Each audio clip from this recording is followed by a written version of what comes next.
Supporting Pat Fallon on that as well. I'm checking to make sure that that the sound is good because I'm getting my producer.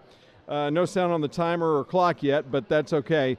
The sound didn't come in, so sorry about that on the intro. But we are live, and we are in a great location. I tell you, the Iron Horse Cafe is the location of this party, and we're basically going to be waiting for the polls to come in, and I'll be announcing also. I'm going to be announcing how we're doing in Rockwall County among other races as well. So we're going to be looking at the election for that. So let me first I'm going to go to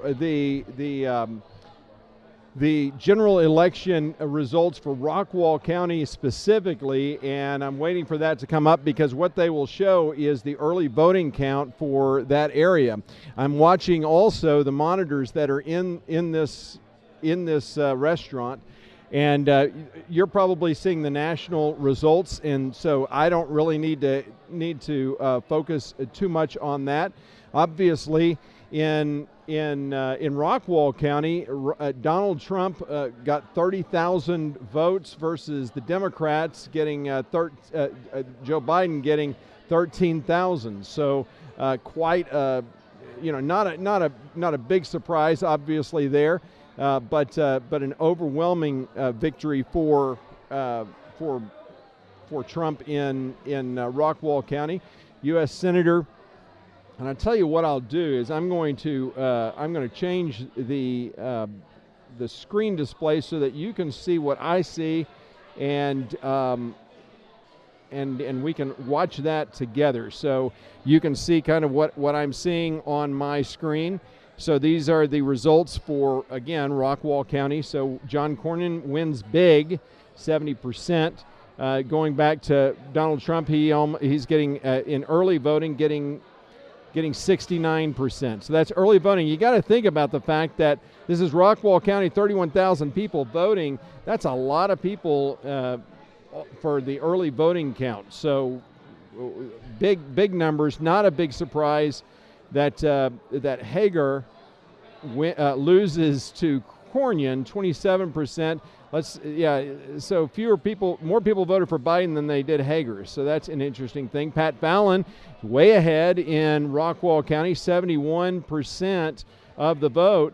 And there's a Libertarian, Lou Antonelli, for 2%. And there was a write-in that, of course, is Tracy Jones, who has been on my show. And he is less than 1% right now in early voting. So that's Rockwall County, obviously, and that's what we're also waiting for is the Pat Fallon results to come in, and that's what we're going to be looking for. Railroad Commissioner, we've got Jim Wright winning big, 70%. If you notice, if we go down all the way down the line, we're going to see. Great. Glad to know that the sound is good, and if we're getting a little bit of hang in the broadcast, just know that that's because we are in rural Texas, and so sometimes that happens. But we will be staying on. We will always come back, so just hang on with us. So Supreme Court, Chief Justice of the Supreme Court, 70%. You're just going to go all the way down. Place 6 on Supreme Court, 72, 71. As I've said before, Rockwall County is 73% Republican, and you can see kind of the impact that a lot of the California people Browning since he's been on the bench just a few days ago, in fact, and he says he's having a great time. And it's funny about that race. I just want to say a few things. Stephanie Woodward won a race between he and her, and both of those individuals were great candidates. But what's interesting is I kind of thought that John Browning was a little bit overqualified for that for that seat because of all of his experience and the fact that it wasn't it was only a misdemeanor court. It was just a curiosity that he even wanted to be on that court. But I think that where he ended up and where he is right now on the Fifth Court of Appeals, place 6, that's the right place for him. And I actually think he would be a great state Supreme Court justice, but we're going to have to wait and see. So we're going to keep an eye on this race. It's not just Rockwall County that votes for this. It's a big part of Dallas County, so we're going to be watching the whole numbers come through as well. Bill Whitehill, a big way ahead in Rockwall County. Of course, some unopposed races. Stephanie Woodward, there she is, ran unopposed, which is fantastic. She is doing a fantastic job on the county court at law, this new seat that just came open, and that she's won. So it's great that she is there. Terry Garrett, again unopposed, so he is our new sheriff, and then we have tax assessor Kim Sweet, 73%.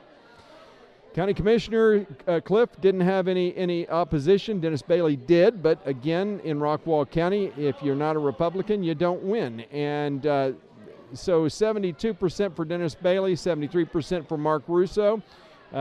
Mark was running scared, as any incumbent should. There's only 2 ways to run in Texas. That's scared and unopposed. So Mark Russo is going to probably win big in that seat.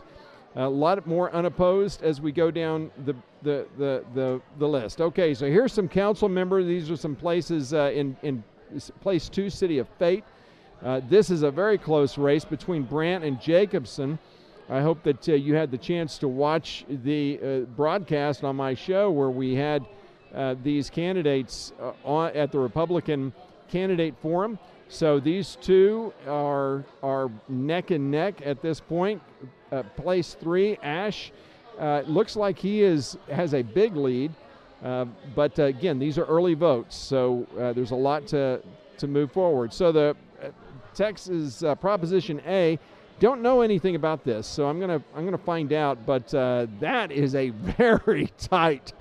That is very tight. 49 to 50%. The difference is is less than 20. Votes right now for this Proposition A. So that's an interesting one. School board trustees, this is Royce City ISD. Christina Carrion, I hope I pronounced that name, is way ahead. But again, early vote, so there's a lot more to come in. And Amy Hilton has a big lead in early vote, and that's a good thing because I think it's great to have someone like Amy Hilton, someone who's not afraid of conservatives like me. If you remember, if you saw the show, Pete Flores wouldn't even answer my calls, despite the fact that I am the national Trump delegate for Congressional District 4, and despite the fact that I am a hard right conservative, I understand why Pete Flores didn't want to come on my show, because to come on my show means that you have to answer questions that a conservative would ask you, and Mr. Flores is way behind. And I suspect, and I got to tell you, another thing about Amy is she had an amazing group of people behind her. At every polling place, she had volunteers with signs urging voters. This is in early voting, and today I went around to several polling places and saw Hilton signs everywhere. And Amy Hilton, I think, is going to be a great representative for the people of Rockwall School District. So I hope that trend continues. Councilmember place 1 of Rowlett, Blake Margulies is way ahead, 60% of Cindy Gonzalez-Baker. Then there's some unopposed races. McClendon Chisholm, Val Bodart is behind Keith Short in early vote. And the good thing about this is that early voting, conservatives typically vote on Election Day. And so the fact that we have a very liberal mayor of McClendon Chisholm, this is a concern of mine since I live in McClendon Chisholm. But I will say that the Democrats, the Republican in name only, the liberals, the Mark and Lorna Kippitt. Everyone's familiar with the biggest rhino, and McClendon Chisholm, of course, are the Kippitts, and of course they support Keith Short big time.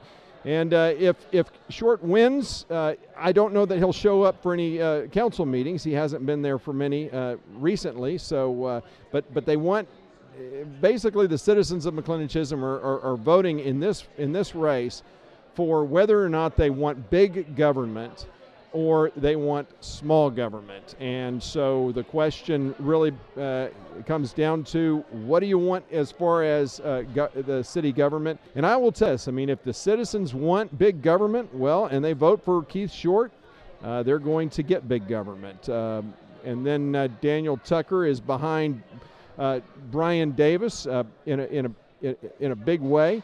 And so, again, this is another race where you have Dan Tucker, a California rhino, Republican in name only, who another tight race. Wow, a lot of good races that people are interested in. Proposition A looks like it is going to pass if the trend continues with.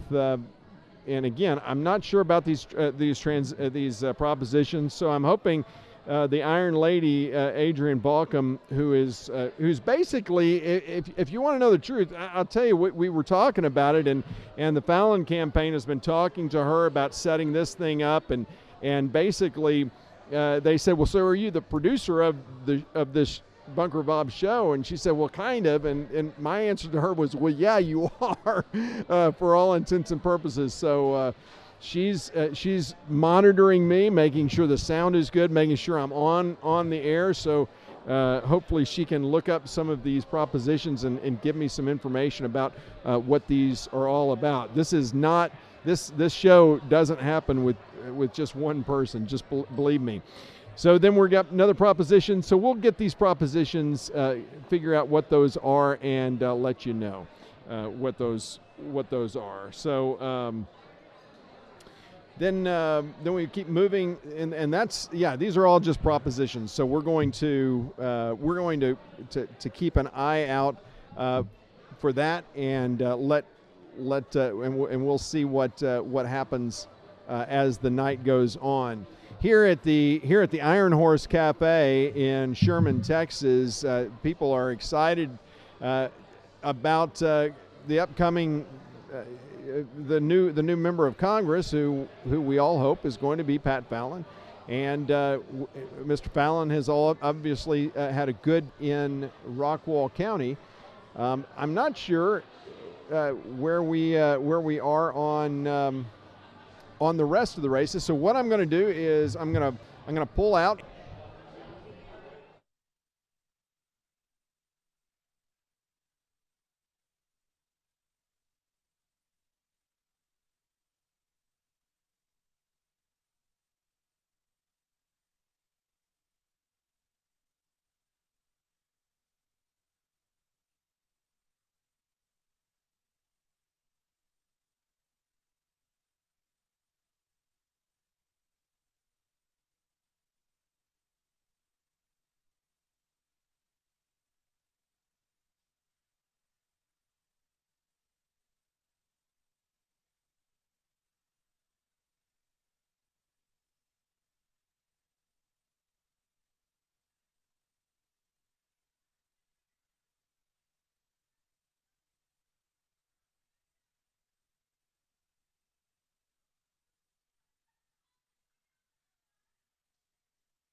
Yes, we're back here at the Iron Horse Cafe in Sherman, Texas, here at the Pat Fallon Victory Party. And tonight, right now, I have a very special viewer that's watching the show right now. Of course, that is my daughter, Campbell Steinhagen, and I want to give a shout out to Campbell. I love you.